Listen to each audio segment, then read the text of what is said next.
അപ്പോൾ ചങ്കള ഇന്ന് നമുക്ക് നല്ല രണ്ട് അടിപൊളി കിണ്ണം കാച്ചി ലേഡീസ് പെർഫ്യൂം ഒന്ന് പരിചയപ്പെട്ടാലോ.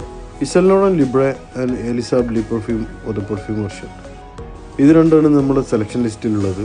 ഫെമിനിൻ ഫ്രാഗ്സ് ഇഷ്ടപ്പെടുന്ന ആളുകളുടെ ഓൾ ടൈം ഫേവറേറ്റ് ആണ് ഇസൽ ലോറൻ ലിബ്രെ ഒരു പെർഫ്യൂം വെർഷൻ. ഒരു ടോയ്ലറ്റ്, ഒരു perfume intense and absolute platinum privy എന്നിങ്ങനെ മൾട്ടിപ്പിൾ വേരിയൻസിൽ ഇസൽ ലോറൻ ലിബ്രെ അവൈലബിൾ ആണ്. പക്ഷേ ഇവയൊന്നും ഓരോ പെർഫ്യൂം ഒറിജിനൽ വെർഷനോളം പെർഫോമൻസും ഫീലിങ്സും നമുക്ക് തരുന്നതായിട്ട് തോന്നിയിട്ടില്ല. ആക്ച്വലി ഇസൽ Laurent Libre lavender based sweet mandarin orange blossom flavours നമുക്ക് ഫീൽ ചെയ്യുന്ന ഒരു ഫ്രാഗാണ്. പൊതുവെ മസ്കുലിൻ ഫ്രാഗ്രൻസുകളിൽ കാണപ്പെടുന്ന ഒരു നോട്ടാണ് ലാവൻഡർ നോട്ട്. എന്നാൽ Anne Flipo and Carlos Benaim എന്ന മാസ്മെനിക്ക ക്രിയേറ്റേഴ്സ് ഗാസ്കർ വാനിലെയും മസ്കിനെയും കൂട്ടുപിടിച്ചുകൊണ്ട് നടത്തിയ ഒരു അറ്റംപ്റ്റ് എന്തുകൊണ്ട് വാവ് എന്നൊരു ഫീലിംഗ് ആണ് പെർഫ്യൂം പ്രേമികൾക്കിടയിൽ ഉണ്ടാക്കിയത്. അതുകൊണ്ട് തന്നെ ഇസൽ ലോറൻ ലിബ്രെ നമുക്കൊരു ലേഡീസ് ബോസ് ഫീലിംഗ് ഈ പെർഫ്യൂം നമുക്ക് വെയർ ചെയ്യുമ്പോൾ നമുക്ക് ആ ഫീല് നമുക്ക് കിട്ടുന്നുണ്ട്. അപ്പോൾ തീർച്ചയായിട്ടും ഒരു യുണീക്കായിട്ടുള്ളൊരു ഫ്രാഗ്രൻസ്, ഒരു യുണീക്കായിട്ടുള്ള ബോട്ടിൽ നിങ്ങൾ ഇഷ്ടപ്പെടുന്നുണ്ടെങ്കിൽ നിങ്ങൾക്ക് മസ്റ്റായിട്ട് ട്രൈ ചെയ്യാവുന്ന ഒരു ലേഡീസ് ഫ്രാഗ്രൻസ് ആണ് ഇസൽ ലോറൻ ലിബ്രെ.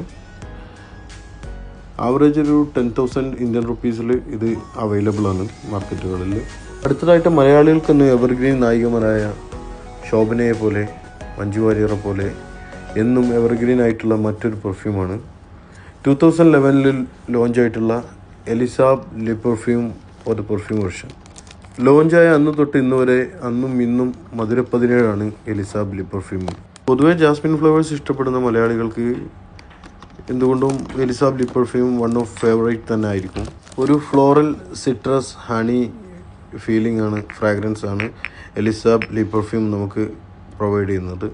പെർഫ്യൂം ക്രിയേറ്റേഴ്സിൻ്റെ ഗോഡ് ഫാദറിൽ ഒരാളായി അറിയപ്പെടുന്ന മൈസൺ ഫ്രാൻസിസ് കുർക്കുഡ്ജൻ അദ്ദേഹം ക്രിയേറ്റ് ചെയ്ത ഈ പെർഫ്യൂമിന് എന്തോ മാസ്മരികമായ ഒരു ഫീല് നമുക്ക് തരാൻ കഴിയുന്നുണ്ട്.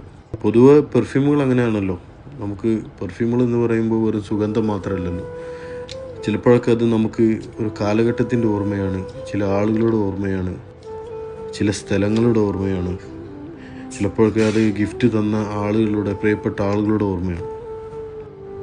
കവി പറഞ്ഞ പോലെ ഓർമ്മകൾക്കെന്ത് സുഗന്ധം അല്ലേ? അതെ, ഓർമ്മകൾക്ക് ഒരുപാട് സുഗന്ധമുണ്ട്. അപ്പോൾ ആ ഓർമ്മകൾക്ക് ഇനിയും സുഗന്ധം ഉണ്ടാവട്ടെ. Okay, bye.